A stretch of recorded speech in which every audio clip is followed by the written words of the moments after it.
তার দৃষ্টিতে টানতে চাই। তারই একজন প্রখ্যাত চিকিৎসক, আপনাদের এখান থেকে তিনি গ্র্যাজুয়েশন করেছেন।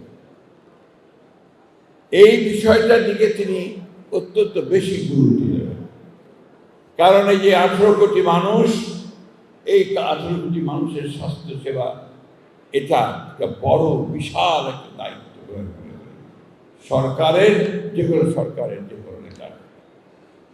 আপনি দেখুন ইদানিং কালে শুরু হয়েছে আপনার ঔষধ নীতি, বিশেষ করে আপনার যারা ওষুধ তৈরি করেন ম্যানুফ্যাকচারার্স, তার দুদিন আগে আমার কাছে এসেছিল, দে আর ইন সিরিয়াস ক্রাইসিস। যে বর্তমান সরকারের যিনি সহকারী উপদেষ্টা আছেন চিকিৎসা স্বাস্থ্য মন্ত্রণালয়ে, তিনি এমন কতগুলো ব্যবস্থা আইন দিচ্ছেন যাতে করে ইন্ডাস্ট্রি বন্ধ হয়ে যাবে। এই যে বিষয়গুলো, এগুলো কিন্তু আমাদেরকে অ্যাড্রেস করতে হবে।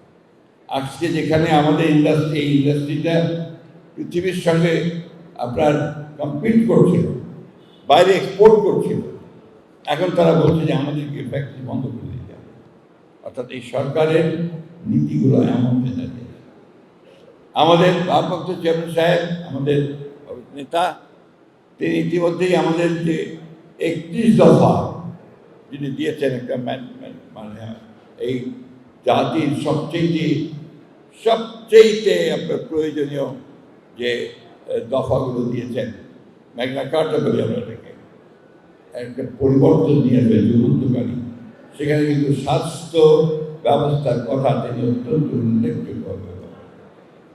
আমি বক্তব্য দীর্ঘ করবো না, আপনারা আজকে অন্য মুডে আছেন, নির্বাচনের মুড, সেই নির্বাচনের মুডে সবাই এখন আপনারা আছেন। আমি আর দীর্ঘ বক্তব্য রাখতে চাই না, তবে আশা করব, আমার বলি আমি, আমার অনেক বয়স হয়ে গেছে, আমরা দেখতে চাই যে বাংলাদেশে শুধুমাত্র একটি গণতান্ত্রিক ব্যবস্থা নয়, বাংলাদেশে শুধুমাত্র মানুষের ভোটের অধিকার নয়, বাংলাদেশের মানুষের স্বাস্থ্যের অধিকার, বেঁচে থাকার অধিকার, ভাতের অধিকার, অন্যের অধিকার, সব কিছু নিশ্চিত করতে হবে। আমি সব শেষে আজকে আমাকে এখানে আমন্ত্রণ জানানোর জন্য আপনাদেরকে আন্তরিক ধন্যবাদ এবং কৃতজ্ঞতা জানাচ্ছি। সেই সঙ্গে আপনার